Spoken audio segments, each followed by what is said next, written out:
siempre como que yo les dije a ustedes que lo que estamos haciendo es un tipo de, lo que se hace actualmente es un tipo de genética inversa, o sea que se estudia, se ve el gen y después se ve el fenotipo. ¿Se acuerdan que yo les decía que la genética directa era lo que se hacía al principio, que se veía el fenotipo y se buscaba qué gen? Bueno, estos son siempre técnicas que van al revés. Nosotros ustedes que han hecho, ya han clonado el gen, en teoría lo deberían haber secuenciado con las técnicas de la semana pasada, y ahora vamos a ver cómo se expresa este gen, ¿sí? Entonces, todo lo que vamos a ver ahora son técnicas que nos va a poder decir qué fenotipo puede estar otorgando ese gen. Cómo se expresa, dónde se expresa, en qué momento se expresa y quién controla su expresión, ¿sí? Entonces, lo que nosotros vamos a hacer foco ahora, lo que ustedes han estado viendo es clonar el gen, secuenciándolo en partes del genoma. Lo que vamos a ver ahora, ver la expresión. La expresión la podemos ver de dos puntos. Desde el producto final, ¿sí? Desde la proteína, o ver el paso intermedio que es la transcripción, o sea, el mensajero. Las técnicas que vamos a ver ahora son del mensajero. O sea, hemos visto gen, vemos mensajero y después vamos a ver el producto final. O sea, que hemos visto genómica, ahora vamos a ver transcriptómica y después vamos a ver proteómica. Bueno, entonces, para ver eso, la expresión del gen, además, ¿por qué es importante ver desde el punto de vista del mensajero? Porque ustedes saben que hay algunas proteínas que se pueden degradar, pero que se pueden estar expresando, ¿sí? Que la expresión de un gen no necesariamente todo lo que se expresa va a dar tal cual está el mensajero, va a dar una proteína, dependiendo de qué organismo estamos viendo. Entonces, esa secuencia del mensajero, esa secuencia del transcripto, también llevan información para decir si va a haber producto o no va a haber producto, ¿sí? Entonces, por eso también es importante ver el estudio de ese mensajero. ¿Y qué vamos a ver? ¿Qué técnicas? Bueno, son todas estas técnicas que están acá. Vamos a ver, en la primera parte vamos a detectar si hay un transcripto de un gen específico, ver ese transcripto, qué información tiene, ¿sí? La secuencia de ese transcripto. Podemos mapear transcriptos diferentes, técnicas para mapear, ver si podemos identificar distintos transcriptos, distintas técnicas que me van a poder decir, detectar el transcripto, caracterizarlo medianamente y ver también otras técnicas cómo o qué factores pueden estar controlando la expresión de ese gen, o sea, la transcripción de ese mensaje. Nuevamente, lo que yo les dije en la primera clase. Para ver el transcripto, para ver genómica, proteómica, o sea, genómica, transcriptómica y proteómica, tienen que recordar la diferencia entre los dos, entre procariotas y eucariotas, porque en cuanto a cada una de estas moléculas tiene sus características específicas. Ustedes saben que a nivel de genoma, ¿cuál es la diferencia entre del genoma, no la localización ni nada? ¿Cuál es la diferencia entre la expresión de un gen de procariotas y eucariotas? ¿Qué es la base? ¿Qué es lo que se diferencia? La información es la misma, la composición del DNA es lo mismo, pero ¿qué es lo que hay ahí? Algo que ya les dije que es muy importante. ¿Cómo? Sí, bueno, pero antes que eso, a nivel de DNA, ¿cómo se lee ese DNA? ¿Sí? La secuencia de aminoácidos. ¿Qué aminoácidos, qué triplete? Es distinto el triplete que lee para un aminoácido procariota con el eucariota, ¿sí? La degeneración del código genético es una de las principales diferencias entre procariotas y eucariotas. Y eso vamos a cómo están los genes. No es lo mismo, ¿sí?, que un gen esté libre en el citoplasma, como un procariota, que esté en un núcleo. El transcripto de procariota está directamente en el citoplasma, mientras que El de eucariotas tiene que atravesar la membrana nuclear. Entonces ya la composición que tiene ese mensajero es distinta. Entonces, nuevamente me interesa que ustedes recuerden esa diferencia. La diferencia del gen, que si son unidades continuas, o lo que decía su compañero, si está dividido en exón y en intrón, ahí ya hay una gran diferencia. El empaquetamiento, porque también el empaquetamiento tiene mucho que ver con la expresión de ese gen. ¿Sí? ¿Cómo? La maquinaria, la polimerasa, porque si no hay una polimerasa que lea el DNA, no se va a expresar ese gen. Y para que esa polimerasa actúe, dentro del DNA hay varias regiones que no van a estar en el transcripto, pero que sí son importantes para que haya expresión. Y dentro de ese transcripto también hay secuencias específicas que va a permitir que ese transcripto dé o no un producto. Entonces, nuevamente, recuerden, ¿sí? Estudien, tengan en claro, porque para aplicar todas estas técnicas necesitan saber cómo es la composición de ese gen. Por eso hacemos genética inversa, porque ya sabemos la secuencia del gen. ¿Sí? Bueno, y también la otra cosa importante es el lugar y el tipo, como yo les decía, el tipo de gen. Acuérdense que por lo general un gen procariota va a transcribir una larga cadena, o sea, un mensajero que puede codificar para varias proteínas, mientras que acá no, es monocistrónico. Esa diferencia es importante que ustedes la sepan, ¿sí? Porque van a haber muchas características que les va a permitir aplicar todas estas técnicas. O al revés, muchas de estas técnicas se han desarrollado específicamente por las características que tienen ese mensajero. Entonces, esto vuélvanlo a recordar, a refrescar. Entonces,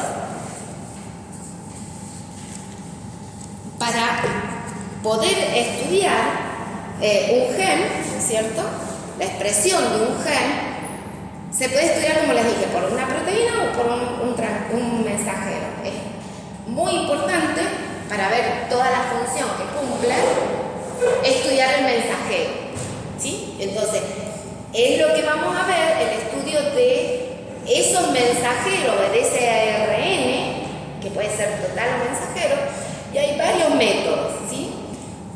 Varios métodos que me permiten detectar y determinar la secuencia nucleotídica de ese mensajero.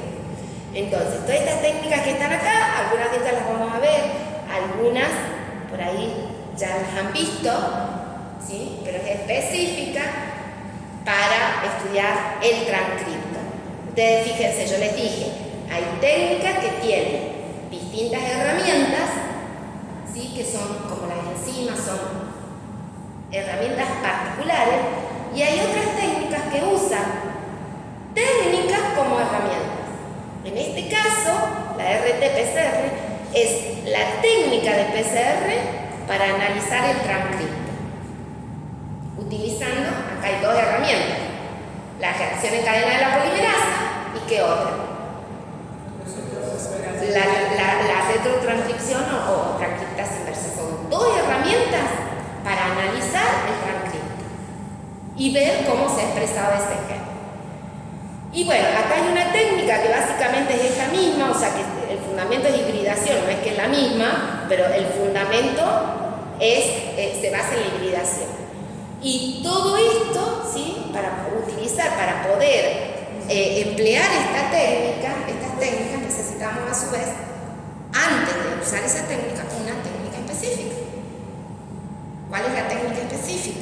Yo necesito, si yo voy a estudiar el mensajero, necesito aplicar el mensajero.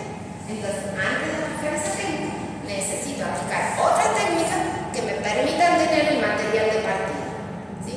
Igual que ustedes hicieron o que se les mostró con los plasmidos, la extracción de un plasmido para poder utilizarlo como vector, ¿sí? En el clonado. Entonces, tengo que sacarlo para analizarlo, para utilizarlo. Entonces, lo primero que tienen que que hacer antes de aplicar cualquiera de estas técnicas es purificar ese material de base, el sustrato que me va a servir para cualquiera de estas técnicas. Y acá es lo que es muy importante, que ustedes tienen que saber que ¿ustedes ven bien o soy yo la que ve medio doblado? ¿Se ve bien? Bueno, entonces, ¿por qué estudiamos el ARN? Porque si comparamos entre los ácidos nucleicos, el ARN es uno de los más abundantes, independientemente de que el DNA sea muy grande. La cantidad de RNA que hay dentro de una célula, ¿sí? Sea procariota o eucariota, es mucho más abundante que el DNA. Y hay algunos ARN que pueden estar degradados, o sea, permanentemente la célula, independientemente de la fase en la que se encuentra, la fase de crecimiento que se encuentra, va a estar transmitiendo el ARN. Entonces, si nosotros comparamos la cantidad de DNA con la de RNA, hay aproximadamente en una célula 10 veces más RNA que DNA. Y cuando nosotros purificamos, tenemos que tratar de separar esas dos moléculas. Acuérdense que tienen muchísimas cosas en común y muchísimas de las cosas que se usan para purificar DNA se usan también para purificar RNA, porque su estructura, independientemente de que sea de simple cadena, es muy parecida a la del DNA. ¿Cuál es la importancia acá durante los pasos de extracción? Que si bien hay más RNA que DNA, ese RNA cuesta más purificar. ¿Por qué? Porque es más inestable, es más propenso a ser degradado. Y acá hay algo que yo no se los dije en química biológica, pero está acá. Ustedes se acuerdan de la diferencia. ¿Cuál es la diferencia entre el DNA y el RNA? ¿Por qué puedo a nivel de composición química? ¿Cuál es la gran diferencia? Que se lo dije en química biológica. ¿Y por qué? ¿Qué es lo que pierde? Pierde un oxígeno del carbono 2. Bueno, la pérdida de eso le facilita al DNA el empaquetamiento, pero la presencia de ese oxidrino en el carbono 2 del ARN lo hace más inestable, lo hace más propenso a ser degradado. Es químicamente más inestable. Por eso siempre la síntesis de RNA es permanente y por eso hay muchísima más cantidad, ¿sí? Y por eso siempre se expresa mucho más RNA que a veces producto final o proteína, ¿sí? Entonces por eso nosotros vemos cuánto y podemos ver cuánto se expresa ese gen a RNA. Entonces ese grupo oxidrilo que está en el carbono 2 de la ribosa lo hace más inestable, pero yo necesito que sea estable. Entonces durante los procesos de purificación tengo que tener en cuenta esa característica típica de esa molécula que quiero purificar. Y otra de las cosas es que si bien esto lo hace inestable, pero si bien ese ARN es de simple cadena, acuérdense que pueden formar loops porque hay secuencias que son complementarias, y esas secuencias complementarias a veces no está mal. ¿Por qué? Porque esas secuencias complementarias forman esos loops, que esos loops le pueden llegar a dar un poquito más de estabilidad a ese mensaje. ¿No sería el ADN que sería químicamente inestable? Porque el ADN es desóxido. Sí, no tiene este oxígeno no tiene un oxidrilo libre. El DNA pierde un oxígeno del oxidrilo del carbono 2 en la posición. No, este tiene ese oxidrilo en el carbono 2. Entonces, es la presencia de ese oxidrilo lo hace más inestable. Cuando se pierde, se forma el DNA y esa pérdida le da la facilidad de que se forme la doble hélice que se puede empaquetar. ¿Sí? Uno pierde, el DNA no tiene el oxidrilo, tiene el oxígeno libre. Ha perdido el oxígeno. Por eso es desoxi. Pierde el oxígeno. Entonces, esas estructuras a veces le dan un poquito más de estabilidad al DNA, al RNA. Pero tienen que tener en cuenta. ¿Frente a qué las protegen esas estructuras? Justamente frente a las RNAsas que nosotros ya lo hemos hablado. ¿Se acuerdan? Cuando hablamos de proteasas, ya hemos hablado y ya saben qué características tienen. Por eso vayan a recordar qué son las RNAsas, que por lo general degradan, ¿sí?, ácidos nucleicos de simple cadena. Entonces, esas estructuras secundarias protegen de la degradación de muchas de estas RNAsas. Sin embargo, en varias de las técnicas que vamos a ver, el uso de RNAsas es muy importante. Justamente, ¿por qué? Porque son capaces de degradar el ARN de simple cadena. Entonces, una de las cosas importantísimas que hay que tener en cuenta es: tengo que extraer el ARN. Primero, las RNAsas me lo degradan. Es inestable porque de por sí su estructura es inestable. Entonces, en eso tengo que hacer énfasis cuando yo voy a estar purificando ARN. Yo creo que a ustedes les dijeron en práctico, le han hecho la comparación de una extracción de plásmidos o de vectores por un kit comercial versus a las soluciones que uno puede preparar en el laboratorio. ¿Les han hecho esa comparación? ¿Han visto que la degradación pueden degradar, pueden romper, que hay estructura? ¿Han visto las distintas isoformas? Eso sí. Bueno, a ver, cuando uno prepara, siempre hay un error del operador, de quien está preparando. Uno dice, bueno, necesito un pH alcalino, pero quizás que no está tan alcalino como yo creía. Entonces, eso puede destruir la molécula del vector y producir alguna de las otras isoformas. Se les dice, mantengan en hielo, pero si no lo mantuvieron en hielo, se puede destruir. Les dicen, no, en este paso no hay que vortexear, porque se destruye. Bueno, acá todo eso también lo tienen que tener en cuenta. Mayor precaución con RNA que con DNA, porque el RNA es más inestable. Entonces, para purificar el ARN, más o menos son los mismos pasos que para purificar DNA o proteína. Lo primero que tengo que hacer es seleccionar mi muestra, romper la célula, que se libere todo al medio y después buscar algo para separar esas moléculas. Si ustedes se acuerdan, yo en la primera clase, cuando hablaba algo de teoría, les dije, fulanito de tal fueron los que descubrieron que eran ácidos nucleicos, que el DNA era el que transmitía la información genética, y ellos utilizaron un método de separación de proteínas, que era por el el isopropano. Bueno, ese método de purificación de concentración se mantiene para DNA, para RNA, para todo. Pero ¿qué pasa? Que esas muestras que yo voy a utilizar no es tan fácil para RNA. Entonces, lo primero que yo tengo que hacer es seleccionar, pensar de qué célula voy a extraer el ARN. No es lo mismo trabajar con una célula vegetal, porque su cadena es la misma. No es lo mismo trabajar con una célula eucariota en cultivo o en un tejido que con una célula procariota. Lo más fácil es extraer RNA de una procariota, porque la tengo a la celulita y dentro de procariota, no es lo mismo gram positivo que gram negativo, porque acá afecta muchísimo, ya sea el tejido en el que está esa célula, como la membrana o las paredes de esa célula.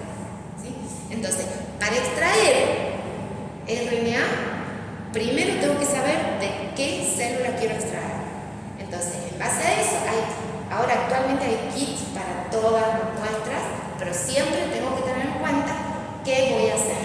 ¿Y qué es el paso en común? Que una vez que yo he seleccionado mi célula, ¿sí?, lo único que tengo que hacer es una homogeneización de esa célula. ¿Qué tengo que hacer? Igual que el DNA plasmídico, tengo que romper la membrana. Pero acá hay algo muy importante, que como yo le decía, que sí tienen que ver con qué romper esa membrana. dependiendo de si es una célula eucariota, una célula procariota. Dentro de procariotas, qué tipo de célula es, gram positiva, gram negativa, y dentro de las eucariotas, como yo le dije, si es célula de un tejido animal, de un tejido vegetal. El tejido vegetal es tremendo romper las paredes. Y los otros pasos que es en común, independientemente de dónde lo extraigo, es que después que se ha homogeneizado esa muestra, hay que romper, hay que separar y purificar las moléculas de ARN total, o específicamente hay otros métodos para separar específicamente el mensajero. Estos métodos para separar el mensajero principalmente están desarrollados para las células eucariotas, porque el mensajero de la célula eucariota, ¿en qué se diferencia con el de procariota? ¿Y qué más? Y la carpeta. Bueno, todos los kits que se han diseñado principalmente en base a las características que tienen los mensajeros de la célula eucariota, de tener la colita de polián. ¿Sí? Bueno, entonces eso es algo que yo tengo que saber para elegir qué kit puedo usar para obtener mi muestra. Hay cuanta empresa de productos y reactivos moleculares, de biología molecular, tiene. Para cualquier célula tiene. Lo que sí, que bueno, creo que se los he puesto en otro lado, es que las características de las soluciones que yo voy a trabajar y la condición en la que voy a trabajar. Entonces, una vez que nosotros hemos seleccionado, fíjense, acá hay un kit, ¿sí? En lo que les dice que independientemente de la célula y que yo voy a extraer el material genético, ya sea de un tejido o de células que estoy creciendo en cultivo, o bien células vegetales o células procariotas, ahí les va diciendo, ¿sí?, qué cantidad de tejido, de muestras tienen que poner para obtener una cantidad que sea razonable de ARN para poder trabajar y poder utilizar en todas las técnicas. Lo primero, qué raro que no lo he puesto. Bueno, lo primero que es muy importante acá, quizás no en este paso, pero sí, fíjense que acá todos los kits les dicen, por ejemplo, si yo necesito extraer de riñón, corazón, o de qué célula, o de qué, si es adipocito, qué cantidad tengo que procesar para obtener X cantidad. Fíjense que no todos los tejidos me van a producir, ¿sí?, la misma cantidad a partir, ¿ven?, de distintas cantidades de tejido que proceso. ¿Por qué? Porque el tejido conectivo, el tejido, todo es totalmente distinto y me va a afectar la cantidad. Y yo para hacer ensayo necesito cantidad y muy puro. Entonces, una vez que yo tengo todos estos parámetros ya puestos a punto, ya sé, digo, bueno, yo quiero extraer RNA de corazón en una persona que tiene un infarto, para ver si se expresa, qué se expresa y qué no se expresa. Entonces, tengo que procesar por lo menos 4 microgramos de ese tejido para obtener esta cantidad de RNA.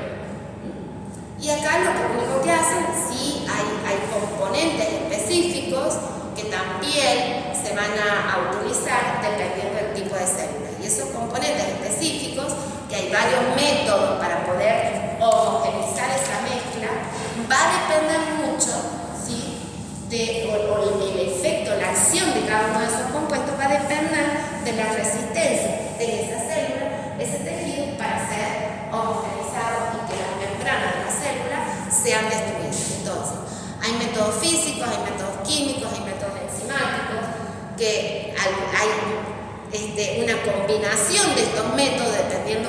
Células vegetales, por lo general, hacen un método físico con un método químico, o por lo general con un método enzimático. Ustedes han hecho extracción de plásmido y lo han controlado, y han utilizado un método. ¿Qué método podría ser?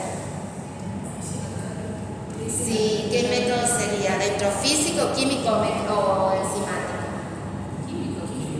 químico con algo de enzimático, ¿sí? Acá pasa lo mismo, nada más que tienen que ser muy cuidadosos al momento de hervir. Por ejemplo, método físico que ayuda muchísimo para extraer de células eucariotas es congelar. Por ejemplo, si quiero extraer de hojas, yo congelo las hojas, las descongelo y eso me ayuda a dejar mucho ese tejido. También se agregan químicos porque es SDS y también, si ustedes se fijan, en el método de extracción de plásmido era SDS más lisosimo, proteinasa. Todo eso va ayudando, hay una combinación que va ayudando a degradar y producir una correcta homogeneización de la muestra para que ese RNA, ese material, pueda liberarse sin sufrir muchos daños. Por lo general, al igual que para DNA, el SDS, el ERTA, el congelado, el hervido hasta cierto punto, ¿sí?, no destruye el material, el ARN. El hervido, mucha precaución, porque el hervido va a romper, al igual que cuando ustedes vieron qué hacen en la PCR. Hay un punto, un ciclo, que tiene la desnaturalización. Ustedes lo calientan, eso se va a desnaturalizar. Si ese ARN, que tiene esa estructura en forma de bucle, que le da estabilidad, ustedes lo calientan, eso se va a desarmar y va a quedar más propenso para las hernias. Entonces, para el RNA, el hervido es necesario con determinadas muestras, no con otras. Pero todos estos son los métodos que se utilizan para poder homogeneizar las muestras, dependiendo siempre de qué célula lo voy a sacar. Esto es lo que yo quería que ustedes supieran, que una vez que ustedes han roto la célula en donde, para liberar el sRNA, todas las soluciones, y es más, hasta uno tiene que protegerse o tiene que proteger a la muestra con muchísima más atención que lo que hace con un DNA. ¿Por qué? Porque nosotros estamos llenos de hormonas, de toda la saliva, en el pelo, de RNAs. Entonces, si nosotros tenemos de por sí en la célula, tiene sus propias RNAs, y estamos agregando algo extra, una gotita de saliva, que un aerosol que uno larga, le cae a la muestra, lo puede degradar. ¿Sí? Entonces, por lo general, cuando se trabaja con RNA, lo que se hace es, siempre en condiciones totalmente con guantes, con DNA ustedes no han trabajado con guantes.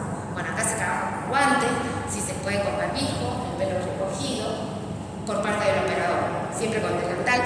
La superficie en la que estamos trabajando es en un flujo laminar mucho mejor, y ese flujo laminar tiene que estar totalmente limpio y estéril. Lo que uno hace, por lo general, es tratar todo el material que va a utilizar, desde el TIS, el éter y las soluciones, ¿sí?, el agua con la que va a preparar las soluciones de trabajo, es utilizar esta solución, este compuesto que es el dietilpirocarbonato, DPC, que lo que hace es intercalarse entre las moléculas y destruirse.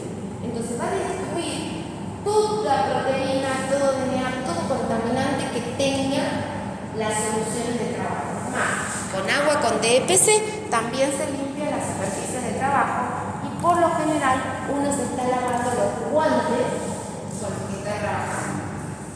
Guantes, también les digo, es muy importante que usen guantes en talco, porque el talco también afecta y destruye las muestras de RNA. Entonces, este compuesto es muy importante tenerlo y usarlo para cuando uno purifica RNA. Ahora bien, si yo trato mi agua con DPC, que simplemente se colocan unas gotitas, se la dejan en la oscuridad y ya está lista. ¿Qué pasa? Que el DPC también puede desnaturalizar y romper el ARN. Entonces, si yo voy a estar destruyendo, pero le estoy agregando algo que también me lo rompe, ¿sí?, no me va a servir. Entonces, lo que se hace una vez que se ha dejado, se ha ocupado y se ha dejado actuar este producto, es hervirlo, y el calor ya lo destruye. Entonces tengo un agua libre de cualquier RNase. Si ustedes han trabajado en algún laboratorio o si se fijan en los catálogos en que uno compra el material descartable, las soluciones, le dicen libre de RNase. Eso libre de RNase es porque ya ellos lo han tratado con esta solución. Entonces, en este caso, ya evitamos principalmente los descartables, tratarlos con esto. Y eso tengo que tener principal precaución antes o inmediatamente después que he homogeneizado la muestra. ¿Sí?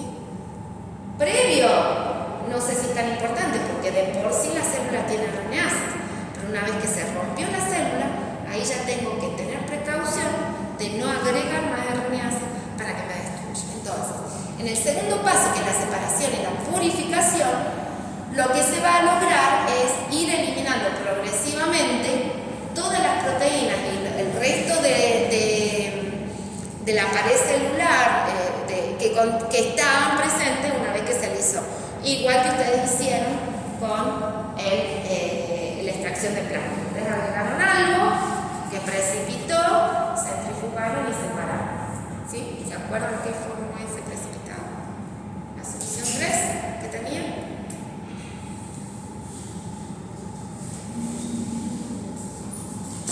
¿Se acuerdan? No, el isopropanol era el último paso. Recuerden que tenía. ¿El SDS para qué es? Esa era la solución. Ese estaba en la solución 2. Lisis alcalino. En vez de alcalino, lo acidifican y lo alcalinizan. Recuerden, porque es importante, también pueden utilizarlo acá, simplemente que acá se usan otras soluciones porque otro método de separación que también lo único que va a hacer, al igual que con DNA, es ir precipitando proteínas, ¿sí? Y restos de pared. Lo que por lo general se usa, que es algo que no va a degradar mucho, o sea, hay varios métodos para poder separarlo y purificarlo una vez que ha alisado la célula. Este compuesto es el que más se usa, el guanidinio, porque el guanidinio tiene la capacidad de intercalarse y desnaturalizar las proteínas sin afectar ni el ADN ni el ARN. Entonces, al degradarlas, ¿sí? Se puede, por centrifugación, poder separar que uno quede sobrenadante y el otro quede en el precipitado. Eso generalmente se utiliza también con fenol, que el fenol también degrada y precipita proteínas, ¿sí? Hay otro método que también le agrega SDS. ¿Para qué? El SDS ya lo teníamos muy homogenado, pero acá para ayudar, acuérdense que es un detergente muy suave, que si quedó algún resto por ahí de pared o alguna proteína, también la afecta. ¿Ustedes ya han visto en química biológica una electroforesis de proteína? También han visto electroforesis, ustedes han visto que hay condiciones que pueden hacer.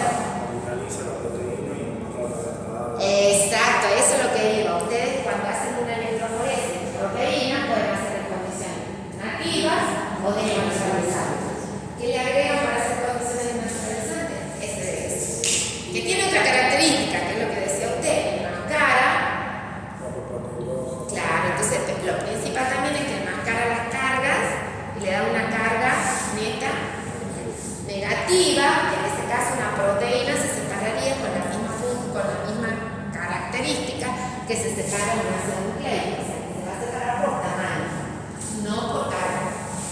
Entonces, ese DSS también se suele agregar al segundo paso, una solución, en la cual también se agrega cloroformo. Hay muchísimos métodos de extracción. ¿Cómo lo voy a lograr separar? Va a depender de cuál de estos compuestos estoy usando. Por ejemplo, puedo usar una solución de fenol al 80%, o sea, fenol agua. ¿Sí? ¿Ahí qué va a hacer? Que es en uno de estos casos, acá en la fase cuando yo centrifugo, el fenol que va a hacer va a degradar la proteína, va a hacer que precipite. Pero ¿qué pasa? Que los ácidos nucleicos van a quedar, tienen más afinidad por la fase acuosa que por el fenol. Entonces, cuando yo centrifugo, voy a obtener todo lípidos, proteína en una parte, y acá en el sobrenadante, en la fase acuosa, cuando eso se separa, va a quedar el cloroformo por un lado y el agua por otro. Entonces, en la parte del fenol va a quedar todo proteína, lípido y todo eso, y en la parte acuosa el ácido nucleico. Entonces, por pipeta lo saco esa fase y ya lo tengo al menos puro el ácido nucleico. DNA y RNA, porque hasta ahí no lo puedo separar. ¿Sí? Entonces, si yo tengo, a ver, ustedes piensen, si yo tengo una solución de DNA y RNA y yo quiero solo RNA, ¿qué le podría agregar a esa fase acuosa? Una DNA. Eso es lo que hace el convento. Porque yo sé que la DNA, ojo al piojo, ¿de acuerdo? ¿Qué DNA voy a usar? Exacto. Entonces, voy a usar aquella que tenga la característica de degradar únicamente DNA. Bueno, estas técnicas usan eso. Usan esas DNAs que yo les hablé en proteínas. Pero, ¿cuál? ¿Voy a usar todas? No, voy a usar la que no me degrade DNA. Entonces la someto a DNA, el DNA se degrada y yo ya tengo mi RNA. ¿Sí? Fíjense, si nosotros usamos otra mezcla, que ya no es fenol solo, pónganse fenol cloroformo. Ya, acá, ¿qué va a pasar? Va a pasar otra cosa. El fenol va a tener afinidad por proteína y lípido, pero el cloroformo me va a precipitar, ¿sí? Me va a secar el ácido nucleico. Entonces, cuando eso centrifugo, también la densidad va a cambiar, entonces me va a quedar ya el ARN y el DNA como en el pellet, mientras que las proteínas y distintas partes de los lípidos, dependiendo de la densidad, van a quedar más en la fase del fenol, ¿sí? En distintas densidades. Acá ya, dependiendo de qué solución uso, ¿sí? De qué compuesto uso para degradar las proteínas, tengo que tener en cuenta que cuando centrifugo se van a separar por densidad de cada una de las muestras. Entonces, por densidad, tengo que ir a ver. Si usé solo fenol, bueno, busco la fase acuosa. Si uso fenol cloroformo, y bueno, me quedo con el pellet. ¿Sí? Y si uso, por ejemplo, acá hay una, que esto ya no se usa porque es totalmente tóxico, el cloruro de cesio, igual que el cloruro de litio. El cloruro de litio es bastante usado para la separación, pero ya los kits casi no lo usan. Entonces es el cloruro de cesio, ¿sí? Que acá también, acá se separan perfectamente en distintas partes. Y simplemente para sacar, digo, bueno, ¿cómo voy a sacar yo si tengo el RNA acá, que es lo que me interesa? Ahí lo que se hace es pinchar el tubo y con una jeringa se saca esa porción. Uno va viendo bien la capita en la que está cada una del material. Esto casi ya no se usa. Por lo general ya vamos a ver algunos de los kits que son muy fáciles, están muy buenos, pero también va a depender de la capacidad económica que tenga cada uno de los investigadores. Y también depende mucho de qué técnica voy a emplear para analizar ese mensajero o ese RNA. Entonces, lo importante acá, que primero homogenizo las células con distintos compuestos, físicos, químicos o enzimáticos. Una vez que ya lo tenga analizado, tengo que separar el ácido nucleico del resto de pared celular y de las proteínas. Y después de eso, el paso que sigue, porque como yo ya lo tengo, lo que puedo hacer, lo que tengo que hacer es concentrar. Entonces, métodos específicos, kits específicos que yo le dije basados en las características que tienen esos mensajeros, son principalmente, porque, a ver, yo tengo técnicas para separar el ARN total, pero gracias a que en eucariotas tienen esas colitas de poli A, puedo específicamente separar el ARN mensajero. Sí. Los RNA de eucariotas sufren menos degradación con las RNA. ¿Cómo? O sea, si sufren menos degradación por las RNA por la protección de la caperucita de la proteína. En el proceso de purificación, Claro. puede ser un poco más estable, pero depende. No creo, o sea, todo el RNA es. Claro, sí, tiene que estar libre. Tiene que estar libre. Hueso. Pero además, la complejidad de la célula le da más contaminante. Es más estable porque tiene la caperucita y todo eso, pero puede guardar el medio. Si usted tiene más contaminación de RNAsas, se va a degradar. Independientemente que las células procariotas no tengan, es mucho más fácil porque la complejidad de la célula de donde usted la va a obtener es menor. O sea, es menos complejo que una célula eucariota. Por lo tanto, es mucho más fácil de hacer. También va a depender de estabilidad, de qué momento, en bacteria, de qué va a depender. Del momento en que usted lo va a extraer. Es mucho más fácil extraer RNA en una fase exponencial que de una fase estacionaria. En una fase estacionaria ya hay tantas cosas que se ha producido, tanto que usa, que no usa en el medio en el que está creciendo. Si todos esos metabolitos secundarios, todo eso es muchísimo más difícil extraer. Y también es mucho más difícil extraer de una célula vegetal que de un tejido. Y es mucho más difícil extraer de un tejido que de una célula que está creciendo, que usted la está creciendo in vitro. A mayor complejidad de donde usted va a extraer el ARN, es mayor inestabilidad. Independientemente, sí, a nivel de estructura es más estable el de eucariota que el procariota. Acuérdense que para poder sobrevivir tiene que pasar al citoplasma. Entonces, cuando usted va a extraer, va a romper la membrana general con la membrana nuclear. Entonces ahí va a haber una mezcla, va a haber unas que han sufrido, otras que no han sufrido. Hay una mezcla de ARN ya, digamos, ustedes saben que hay un proteosoma que va rompiendo todo, que va eliminando todo lo que no usa.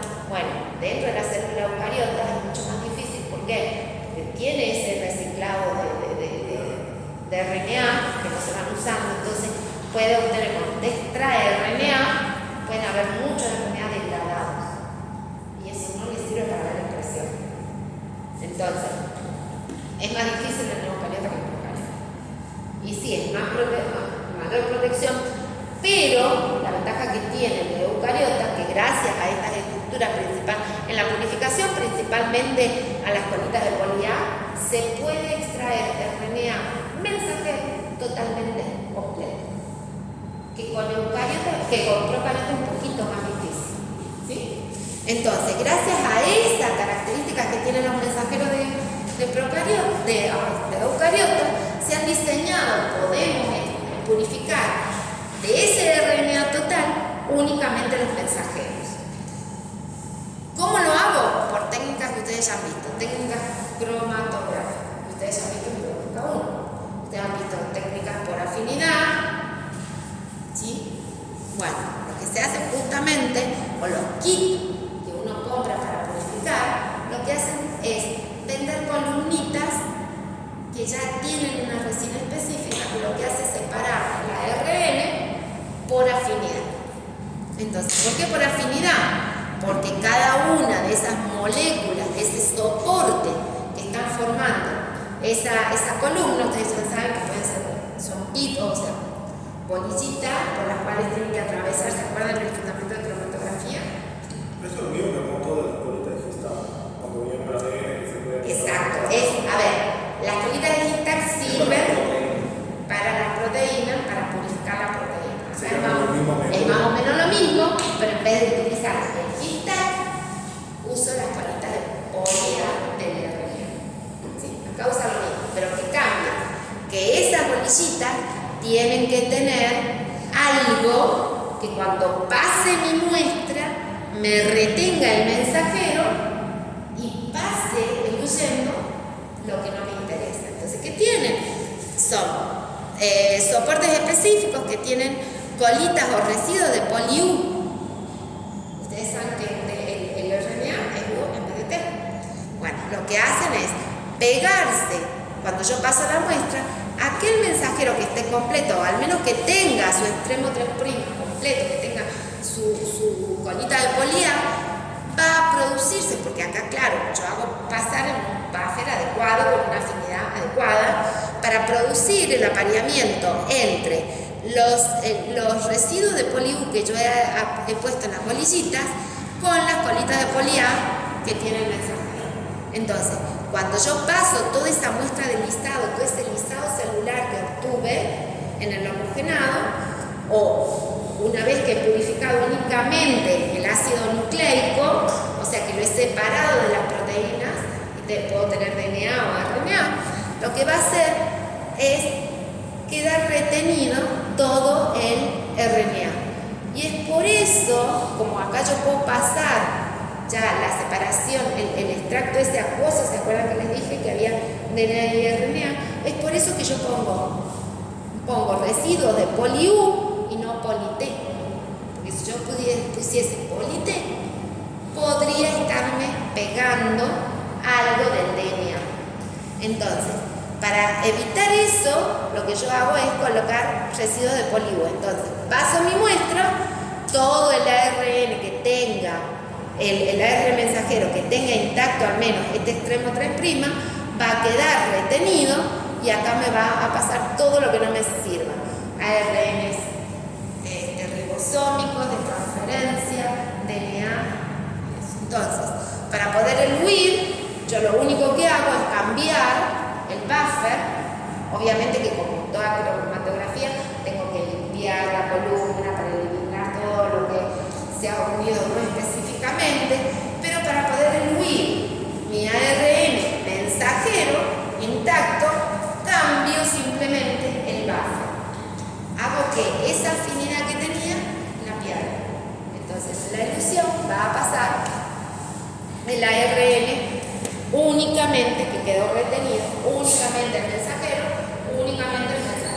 que al menos tenga completo su extremo 3'. Eso me va a dar una seguridad de que es un mensajero completo. ¿Por qué? Porque tiene algo que ya lo protege en el extremo 3', E5', que tiene la caperuza. Entonces, ese mensajero ya va a ser un poco más estable. Lo que yo voy a estar obteniendo acá, por lo general, es un mensajero completo. Y eso es lo que yo necesito para determinar la expresión génica. Ahora bien, hay varias técnicas, por ejemplo, no sé si ustedes han visto, que lo vamos a ver en las últimas clases, en los ensayos de los microarrays. Bueno, para hacer estos ensayos, para analizar eso, yo necesito un RNA muy puro. Al igual que para secuenciar el DNA, las moléculas tienen que ser muy puras. Yo también puedo secuenciar el RNA. También necesito muestras puras. Entonces hay muchas compañías que se han basado en un método que es el fundamento de este método, es igual que la reacción de antígeno-anticuerpo. ¿Sí? Utilizando también, que ya no es por afinidad, sino una reacción antígeno-anticuerpo, utilizando también la característica esta de la colita de poli-A del mensajero. ¿Cómo es el método este? En el método lo que se utiliza es, se han diseñado el paso de homogenización, de separación, al menos el de homogenización es exactamente igual. Obtienen un lisado y a ese lisado le agregan, ¿sí?, unos nucleótidos, ¿sí?, que a diferencia de esto son nucleótidos de T, ¿sí?, son oligos T, de poli-T, pero que no son oligos de poli-T únicamente, sino que están biotinilados, ¿sí?, tienen una biotina agregada a ellos. Entonces, esa biotina es la que va a permitir seleccionar por antígeno en la reacción de tipo antígeno-anticuerpo usando la streptavidina. ¿Sí? Entonces, lo que hacen una mezcla, una vez que ya tienen la lisada a la célula, le agregan estos oligonucleótidos a la reacción. Esos oligonucleótidos se unen específicamente a las bolitas de poli A, ¿sí? Que están libres, y después yo, formando un complejo de dos componentes, un complejo binario entre el ARN y los oligos, y después a esa mezcla le agrego este sería el antígeno, el anticuerpo, que el anticuerpo vendría a ser la streptavidina. La streptavidina tiene la característica de reconocer a la biotina, pero que esa streptavidina está adherida a unas bolillitas metálicas, simulando esto. ¿Sí? Entonces, es una reacción tipo antígeno-anticuerpo, porque no va, lo que yo estoy agregando no va dirigido específicamente al mensajero, sino a algo que yo agregué, al poli de T que le agregué, y que ese poli de T es reconocido por otra cosa, que es la streptavidina conjugada con esas bolillitas metálicas, y que eso me va a permitir poder separar. ¿Cómo lo separo? Muy fácil y muy lindo. Lo que se hace, bueno, y ahí se forma el complejo ternario entre el ARN, el oligo de T y las bolillitas estas conteniendo la streptavidina. ¿Cómo lo separo del resto de la mezcla? Muy fácil. Si yo tengo mi tubo Epper acá, le agrego un magneto, un imán, esas bolillitas van a ser atraídas por ese imán, ¿sí? Formando como un pellet. Formando como un pellet, ¿ven? Entonces lo que yo hago con la pipeta o con una bomba de vacío es absorber todo este líquido que está acá. ¿Sí?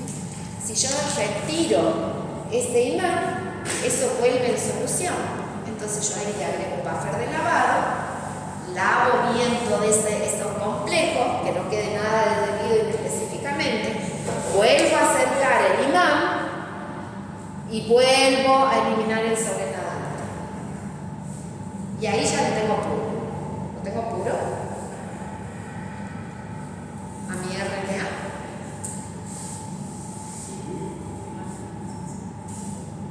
No lo tengo, sí tengo mi RNA puro. Solo tengo RNA.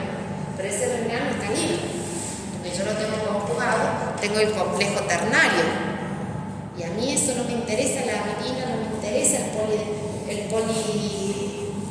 poli T, yo lo tengo que eliminar. ¿Cómo lo elimino? Simplemente, al igual que por afinidad, saco el imán, lo resuspendo en un buffer en la cual me asegure que ya estas colitas de poli A no se unan al poli T, le cambio la afinidad, ¿sí? Pero ¿qué pasa? Que ese poli de T sí está unido a las bolillitas magnéticas. Entonces nuevamente vuelvo a acercar el imán. ¿Necesita algo? No. Vuelvo a acercar el imán. ¿Y qué pasa? Únicamente me va a quedar, se me van a pegar el complejo formado por el oligonucleótido poli de T con el complejo de adenina streptavidina. Entonces acá, en vez de descartar el sobrenadante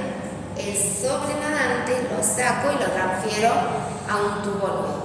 En ese tubo nuevo ya tengo solamente mi RNA puro, mi RNA mensajero puro. ¿Sí? Y ese RNA es lo que yo puedo, porque si he usado mucho volumen de buffer, esa muestra puede estar muy diluida. Entonces lo que puedo hacer es precipitarlo. ¿Cómo lo precipito? No lean. ¿Cómo lo precipito? ¿Cómo precipito el DNA? ¿Con qué? Le agrego isopropanol o le agrego etanol, se precipita, lo dejo, lo incubo a temperatura bastante baja, le doy un tiempo, precipita, centrifugo y el pellet lo puedo resuspender en el volumen de buffer que yo quiero. por lo general se lo concentra para poder después tener una muestra, la cantidad suficiente que requiere cada uno de las técnicas que vamos a ver. No todas las técnicas es lo mismo, entonces es mejor tener concentrada la muestra e ir diluyendo que poner mucho volumen que no pueda desarrollar la técnica. Entonces, en ese paso, por lo general, lo que se hace es agregar ya sea un volumen de isopropanol o 2 a 3 volúmenes de etanol, incubarlo por lo general en freezer a menos 4 grados centígrados, una hora o más, y después centrifugar y resuspender. Pero bueno, una vez, antes de aplicar la técnica, una vez que lo he obtenido, hay que evaluar la cantidad y la calidad de ese RNA. Porque si yo se me ha degradado porque no he trabajado bien, no voy a poder cuantificar ni detectar posiblemente mi mensajero específico. ¿Cómo lo hago? También por electroforesis, por diacrilamida o agarosa. Por lo general, ¿sí?, se hacen geles de agarosa, en donde acá también la agarosa tiene que ser ultra pura. Cuando ustedes preparen el buffer para hacer el gel, también tiene que estar tratado con el agua con PFC, porque si no lo han hecho, quizás que cuando esté corriendo, se esté degradando y digan, uy, mi muestra no sirve porque se degradó. Pero no es que la muestra no sirve, sino que las condiciones en las que hicieron esa corrida electroforética es la que hizo que se degradara.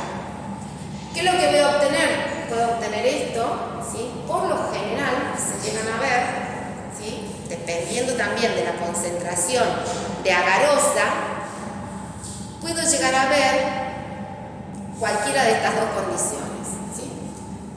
Sí o sí, por lo general se ven dos bandas grandes. Esas dos bandas grandes corresponden al ARN ribosómico y al de transferencia. Si está muy degradado o es un gel muy largo, esos RNA de ribosómicos se pueden llegar a separar y ver dos bandas y otra tercera del ARN de transferencia. Lo óptimo para decir que ustedes tienen un buen ARN es ver esto, en donde el ARN, los dos ARN ribosómicos no se llegan a separar, ven una segunda banda muy pegada a la más grande. Acuérdense que los ribosómicos son los más grandes, después siguen los de transferencia muy pequeñitos, los de mensajeros. Esto es el mensajero, en que es la menor cantidad que van a ver de las tres bandas. Esto es una calidad excelente. Esto podría estar bueno, pero no veo el del mensajero. Quizás que se fue, se degradó. Y esto está malísimo. Fíjense toda la degradación que hay. ¿Ven? Si yo comparo entre estas muestras y estas están mejor que estas. Pero estas están perfectas porque veo muy bien el mensajero. ¿Por qué logran ver esta diferencia? Porque fíjense todo lo que ha migrado con respecto a esto. Además acá ustedes están viendo bandas acá. Esas bandas más grandes son de DNA. Es contaminación del DNA. Entonces, ¿cómo puedo saber si eso yo lo veo y lo veo bien? Pero ¿cómo sé con certeza que tengo una buena cantidad y una buena calidad? Midiendo la absorbancia. ¿Sí? Con la medición de absorbancia puedo saber si tengo buena cantidad y si esa cantidad que tengo es pura.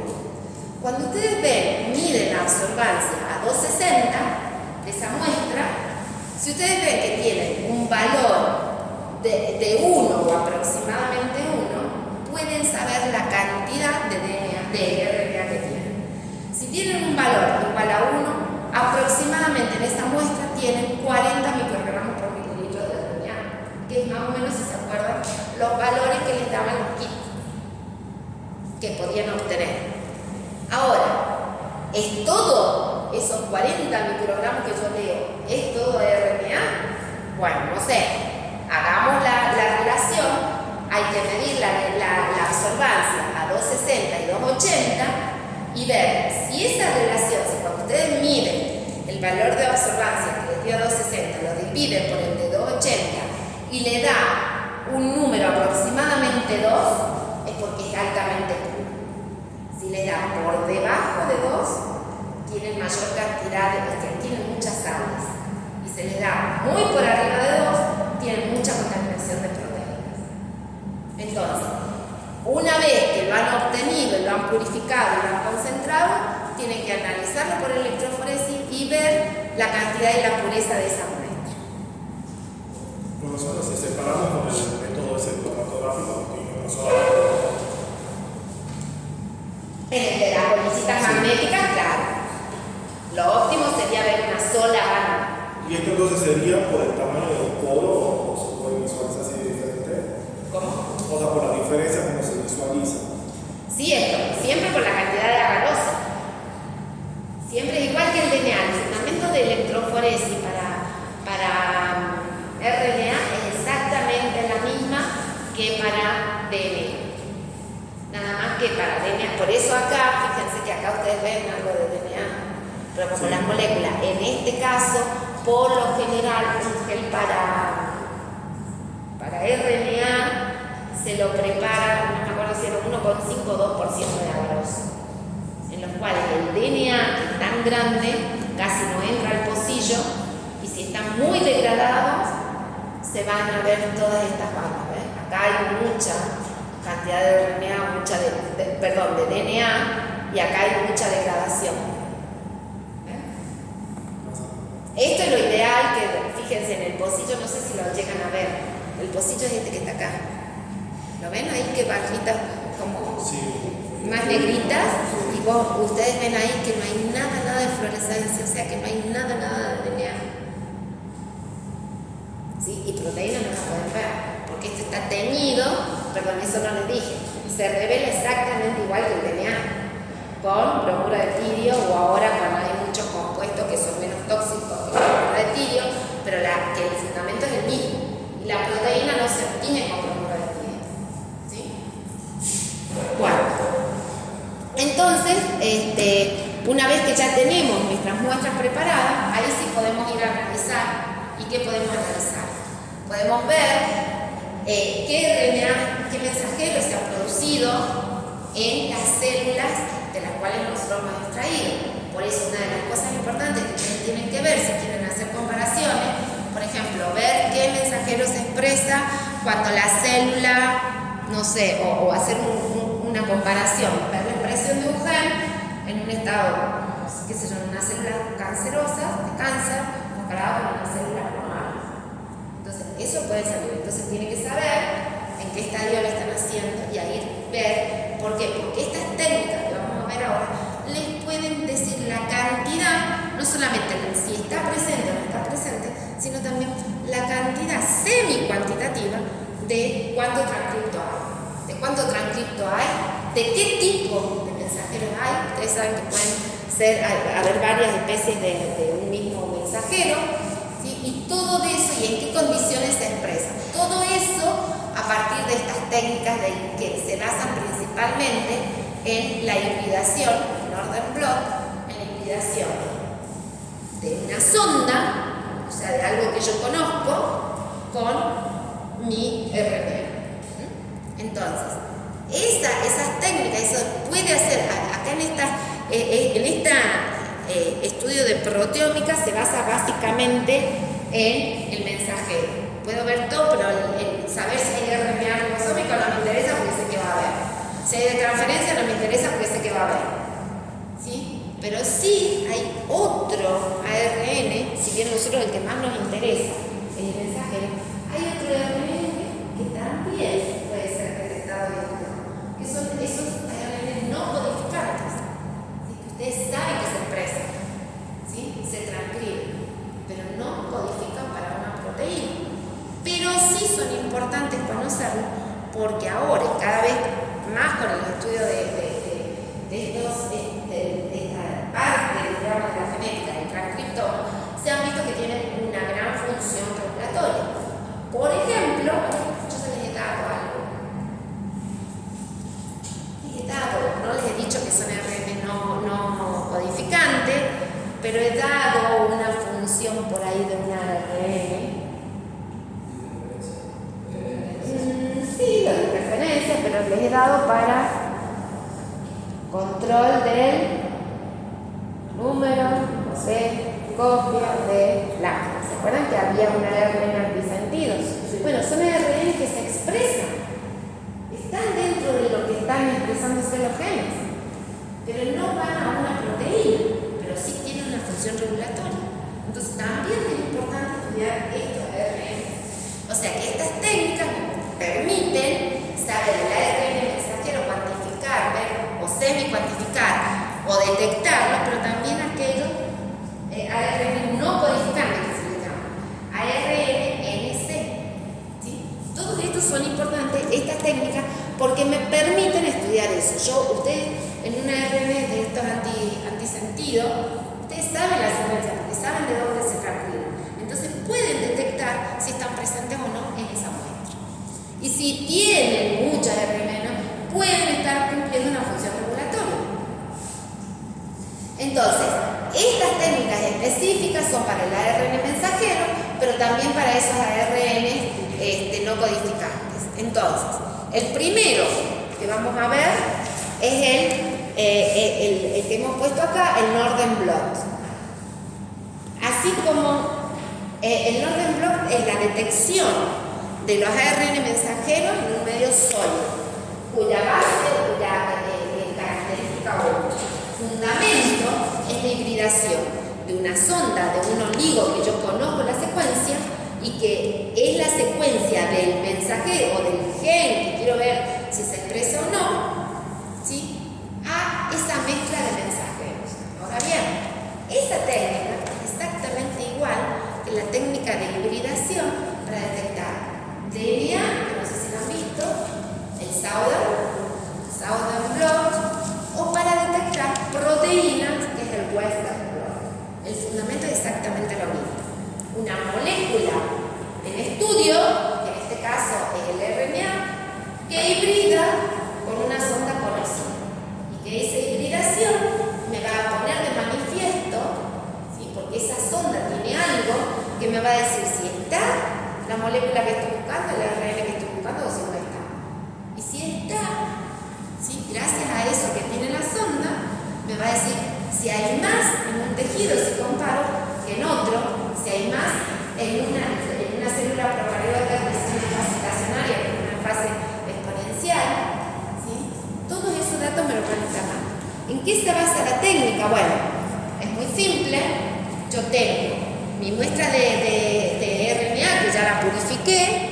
Lo que hago es poner un gel de poliacrilamida, por lo general, o también puede ser de agarosa. Para DNA es solo agarosa. No sé si han visto la técnica de Southern blot.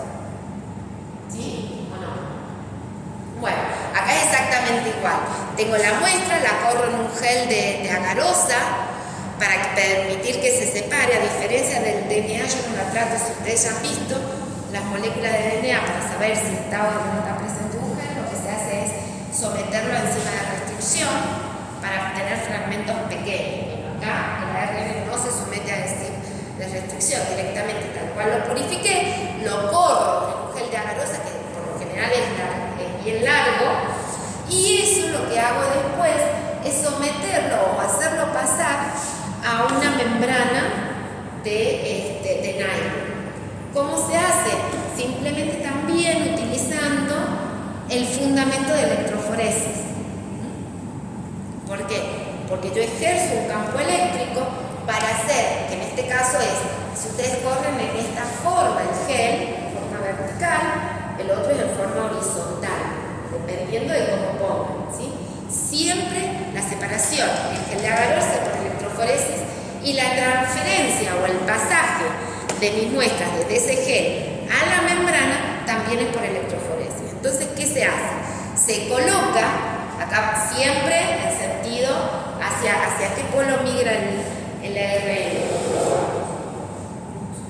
hacia el polo positivo. Entonces, dependiendo de en qué posición voy a poner la membrana, es el sentido de la corriente eléctrica. Por ejemplo, hay distintos equipos que pueden ser verticales, pueden ser horizontales, pero por lo general se pone una capa Porque ¿qué necesito? Necesito un líquido que transfiera la corriente eléctrica.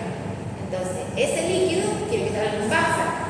Entonces, lo que se hace es colocar, por lo general, muchas capas de papel absorbente, de papel de filtro, que están totalmente impregnadas en el buffer, que es el mismo buffer que ustedes le ponen a la cuba de electroforesis, ¿sí? Y sobre esa capa de, ¿qué es lo que está acá? Sobre esas capitas de papel, ponen la membrana, que la membrana también tiene que estar mojada en buffer. Sobre la membrana ponen el gel, que ya han hecho la separación, ¿sí? Que ya lo han separado en ese sentido, ponen el gel, vuelven a poner más capas de papel húmedo y lo que hacen es ejercer la corriente eléctrica. Polo negativo, ¿hacia qué polo va? Hacia el polo positivo. Entonces, ustedes han puesto primero la membrana y después el gel, tienen que poner el negativo arriba, el positivo abajo, para que cuando el buffer empiece a correr, haga que en este caso el gel está así, ya tiene menor superficie por donde tiene que migrar. Antes migraban así, ahora tienen que medir en la profundidad del gel. Entonces, para permitir que en este caso el ARN vaya bajando del gel y se pegue en la membrana. ¿Sí? Entonces, en base a eso, voy a tener la membrana que está totalmente, en la cual ha pasado totalmente toda la muestra de RNA. ¿Cómo confirmo eso? Por lo general, cuando se hacen estos tipos de ensayos de transferencia, se pone un marcador en la cual hay un colorante que sí o sí no se va a degradar y sí o sí a simple vista lo puedo ver. Igual que ustedes han puesto en la cantidad de electroforesis. Ustedes ponían un buffer que les determinaba el frente de corrida. Acá también, tanto para el gel de agarosa como para el de la transferencia de membrana de nylon, ese frente de corrida es lo que va a transferirse también hacia la membrana y ustedes van controlando, van levantando, se corta la corrida, levantan un poquito. Si ven que el colorante ya está en la membrana, de seguro el RNA también pasó a la membrana. Entonces, una forma de seguir es siempre por ese colorante que le han puesto. Entonces, una vez que eso está, esa membrana ya tiene muestra de RNA, lo que yo hago es a esa membrana separarla, sacarla y a esa membrana la incubo. Y esa membrana la incubo con estas ondas, que esos son oligonucleótidos específicos que lleva la secuencia del mensajero que yo quiero, ¿sí? Con unas marcas como las ondas que han llegado a ver algo de sondas. Exacto, Scorpion, todas las ondas, cómo marcan un oligonucleótido para formar una sonda de secuenciación. Acá por lo general, en estos ensayos de blotting, por lo general se usan sondas que están marcadas radiactivamente. ¿Cómo se obtendrán esas sondas marcadas radiactivamente? Hay una enzima que una de esas, yo les nombré al principio, que están utilizando acá. Les hablé de varias modificadoras. Les doy una aquí. Otra, no es metilasa, porque no lo estoy metilando.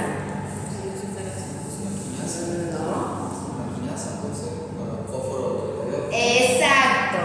Entonces yo pido un oligonucleótido, lo someto le pongo la enzima, ¿cuál es? Una quinasa que va a catalizar la unión de algo que tiene. Entonces, ¿qué es lo que me marca? Como es radioactivo, le pongo el fósforo. Ustedes saben que todos los oligonucleótidos tienen fósforo. Entonces, lo que hace la quinasa es agregar un fósforo radioactivo. Entonces, ¿cómo voy a detectar yo un mensajero específico? Porque la sonda es específica para ese mensajero. ¿Qué va a hacer? En una solución, esa membrana la voy a poner en una solución adecuada, en donde voy a permitir, dependiendo de las bases que se van formando, le voy a dar un tiempo específico, una temperatura específica, un buffer específico. Entonces, este específicamente mi sonda se va a pegar si es que está el ARN de cadena complementaria. Por lo general estas sondas son relativamente larguitas, entre 25 nucleótidos que están marcadas radiactivamente, se van a pegar, yo después voy a lavar las membranas esas y simplemente voy a saber si está o no está ese mensajero porque yo hago una autorradiografía. Lo veo por exposición de ese grupo radioactivo, por radioactividad. Lo transfiero, puedo transferir a una película de estas como los rollos, las fotografías que sacan de rayos X, exactamente igual. Entonces, como es radioactivo, el radioactivo deja una marca en la placa esta y yo observo esa placa si hay o no hay marca. Si hay marca, es porque mi RNA está presente. ¿Sí? Obviamente que antes de realizar, por eso se llama hibridación en medio sólido, antes de realizar esta hibridación, antes de poner la sonda, tengo que inactivar toda la parte de esa membrana en donde no hay RNA. Por lo general se pone albúmina, ¿sí? Se lo trata para que toda esa proteína se pegue en todos los lugares donde no hay ninguna RNA con virus. O sea, ustedes ven que todo gel, hay espacios acá, que eso es membrana sola. Si yo pongo mi sonda, puede pegarse específicamente y darle una marca que no es porque hay RNA. Entonces, lo que hago antes de poner la sonda marcada es tratar esa membrana con, puede ser, hay varios métodos, con BCA, con albúmina, puede ser también con leche descremada, ¿sí? Entonces, ¿qué hace? Todas las proteínas de la leche o la albúmina se pegan en esa zona libre de la membrana e impiden que la sonda pueda pegarse inespecíficamente, ¿sí? Eso es lo que se llama un proceso de bloqueo de la membrana, para evitar el ruido que me puede estar dando la unión inespecífica de la sonda a lugares donde no hay muestra. ¿Qué tiene una función? La proteína de la leche o la misma albúmina se pegan y eso hace que la sonda o el DNA no pueda pegarse a la membrana. Entonces, si se pega la proteína, como no hay una unión específica de la sonda, una proteína, uno es ácido nucleico y la otra es aminoácido, no hay una unión, cuando usted va lavando, eso se elimina. ¿Sí? Entonces, claro, no se pega la parte de la membrana donde no hay muestras de RNA.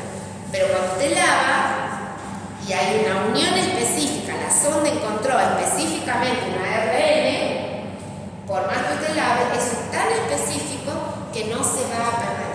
Entonces, cuando yo revelo mi membrana, ¿sí? Yo puedo ver esto que está acá. Donde hay marcas radiactivas es porque mi sonda reconoció un RNA específico. Estas son las condiciones, igual que yo les decía, al igual que cuando uno extrae la muestra de RNA, siempre que trabajo con RNA, tiene que tener en cuenta la característica de todo el elemento que está utilizando, tanto desde la sonda, del gel que hacen, del tipo de sonda que utiliza, que acá sí es muy importante que esa sonda no forme loops, ¿sí? Y es muy importante, que me olvidé de decirles, que cuando uno siembra el gel, ¿sí? El gel de agarosa, la muestra de RNA es tal cual está. Y la muestra de RNA puede tener esos loops que yo les decía, ¿sí?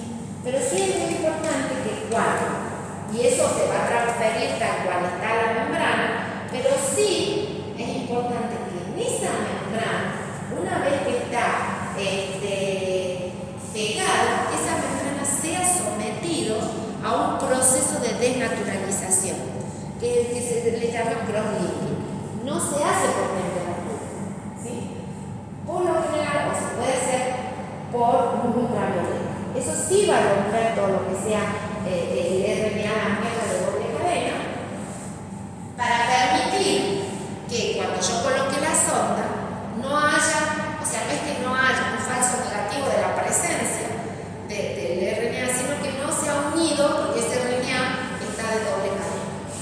Entonces, todas estas cosas son las que hay que ir teniendo en cuenta para hacer esta técnica.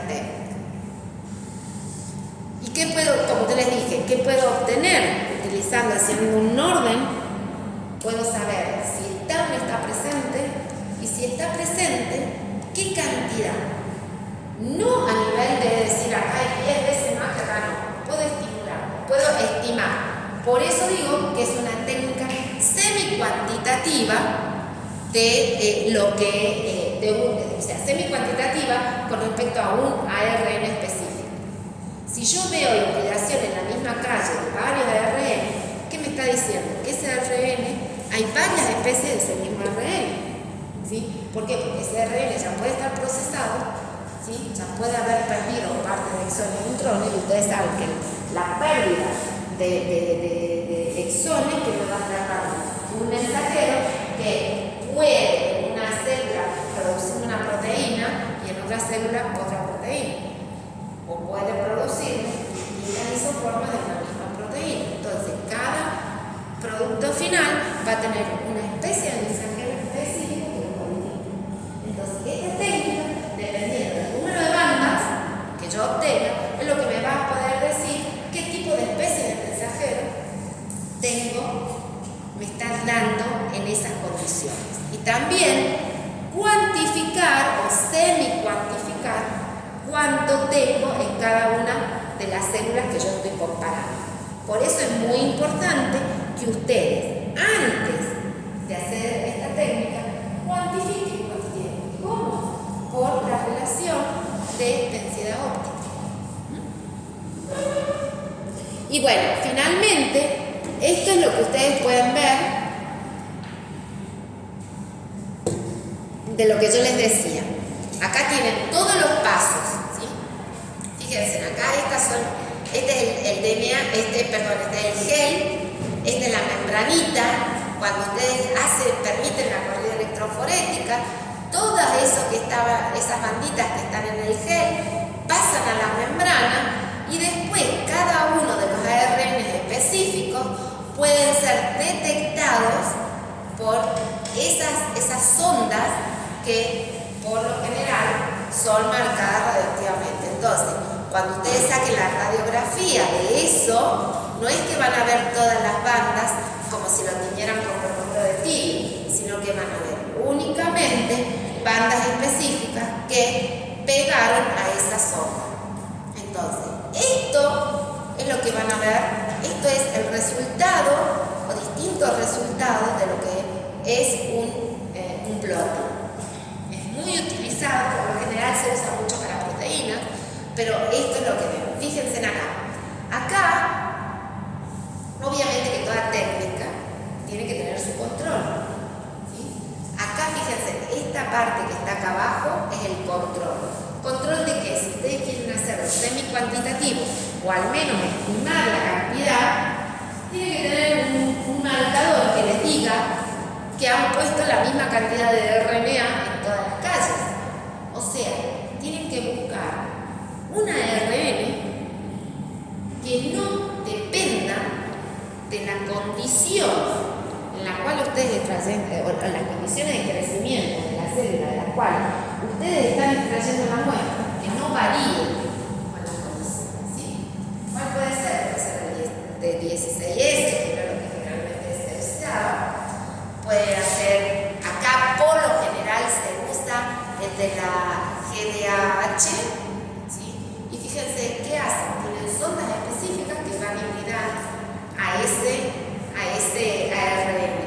Entonces, acá son varias muestras, el ARN extraído de varias muestras, en donde fíjense que prácticamente la cantidad de eso que le llaman muchas veces housekeeping, cuando ven real time, el RT-PCR, housekeeping es un gen o un marcador que ustedes utilizan justamente para saber que la cantidad de muestra no ha variado. Es un gen que lo usen como marcador que sabe que no varía, que nunca va a variar dependiendo de las condiciones de crecimiento.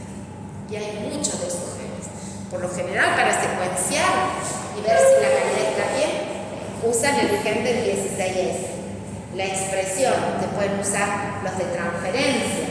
Si tienen una sonda, acá en este caso para RNA de transferencia, uno de transferencia específico, sí o sí tiene que tener otra sonda, en donde cuando ustedes han corrido, porque lo bueno de esta técnica es que esa membrana que ustedes han utilizado con una sonda se puede reutilizar y revelarlo o ver otro transcripto. Lo pueden despegar a la sonda y volverla a utilizar. Y están sabiendo que pueden estar analizando varios ARN haciendo un solo bloque, haciendo una sola transferencia y que en todas las condiciones va a ser igual. Entonces, la primera cosa es revelar con un control, con algo que no cambia. Y cuando han visto que no varía, por eso lo ponen en fotos distintas. Acá, en todas las calles que han puesto, la concentración es prácticamente la misma. Entonces pueden decir que esas diferencias en la expresión no se debe a la cantidad de muestras, sino porque hay menos transcripto o el transcripto no está. ¿Sí? Pueden probar despegar, simplemente se rompe la afinidad de esa sonda por la membrana y esa membrana puede ser revelada con otra sonda más.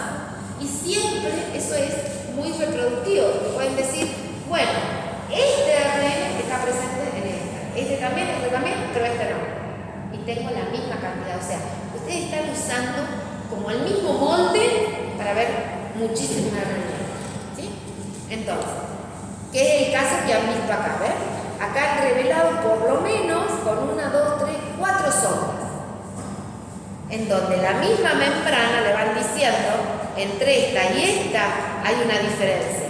Pero acá, o sea que el mensaje, el RNA para esta proteína, en esta condición, el RNA que codifica para esta proteína, en esta condición no está, en esta condición sí. Pero el que codifica para otra proteína, en los dos no hay diferencia. En los dos están presentes y no difieren. Pero el que codifica para esta otra proteína, si bien están presentes, en este está, podrían decir, sobreexpresado, o podrían decir, en este está reprimido. Utilizamos una sola membrana. Entonces, estos ensayos es lo que les va diciendo así. Siempre cómo van a determinar, primero y principal, porque si hay una banda reactiva es porque es específico. Y segundo, lo comprueban porque siempre, cuando se hacen los geles, se pone un marcador de peso molecular, en este caso de RNA. Hay marcadores de peso molecular, así como hay para DNA y hay para proteínas. Y bueno, yo les dije, por lo general se hacen con sondas radioactivas, pero se pueden utilizar, cualquiera de estos pueden ser fluorescentes, con biotina y la manera de revelarlo va a ser distinto. Si ustedes usan sondas con biotina, el método de detección es parecido al que yo les expliqué con las bolsitas magnéticas, pero acá no usan las bolsitas magnéticas, usan la biotina, la virina y streptovirina, pero la streptovirina que está conjugada con una fosfatasa alcalina, entonces hay una reacción que si le da un precipitado con esa fosfatasa es porque está asimilado. ¿Sí? O sea, ¿cómo lo van a revelar? Van a depender de cómo marcaron la zona. Con fluorescencia es mucho más fácil porque florece o no florece. Y esa técnica es muy utilizada para ver la presencia del transcripto, ¿sí? Porque puede ser que ustedes no vean la proteína, pero sí hay la transcripción. Entonces, si hay una enfermedad porque falta una proteína, puede ser porque esa proteína no se produce o porque no se produce directamente, porque no hay expresión de ese gen. Puede ser que se exprese, pero no se traduce en proteínas. Por eso no sirve el control, entonces, para hacer nada, por eso, digamos, un poco. Exacto. El control le va a decir, en todas las células de nuestra RNA, lo que estoy poniendo en ese gen es la misma cantidad, porque esto no varía en ninguno y no tiene que variar. Y las diferencias que usted ve acá, sí se debe a que, por ejemplo, en ninguna de las dos se expresan estas dos proteínas, en esta célula, en esta condición, no se expresa esa proteína, pero en esta sí. Simplemente acá hay, no hay y acá hay. Estas se expresan iguales y acá en las dos hay, pero acá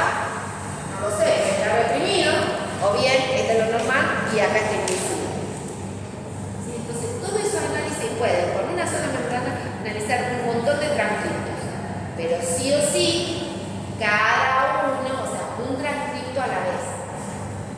Primero irrigan la membrana con una sonda, revelan, la limpian, ponen otra sonda, la revelan. No es simultáneo, excepto que se usen distintas ondas fluorescentes y que la fluorescencia se detecte a distintas longitudes de onda.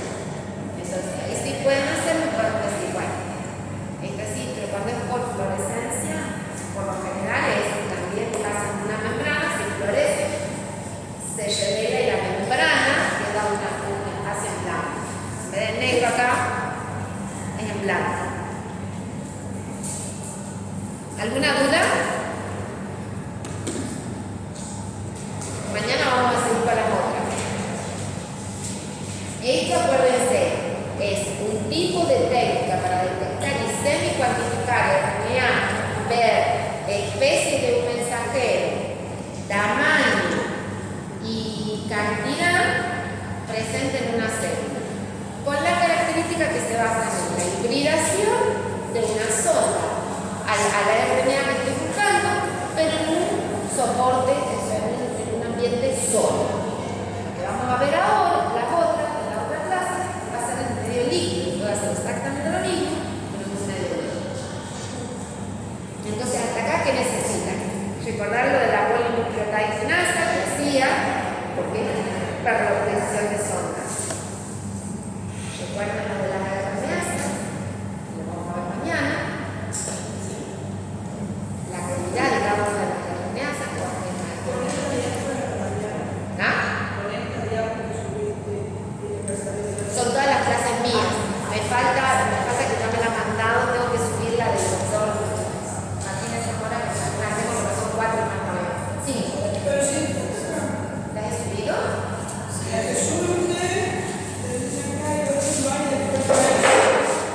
No, pero no está la del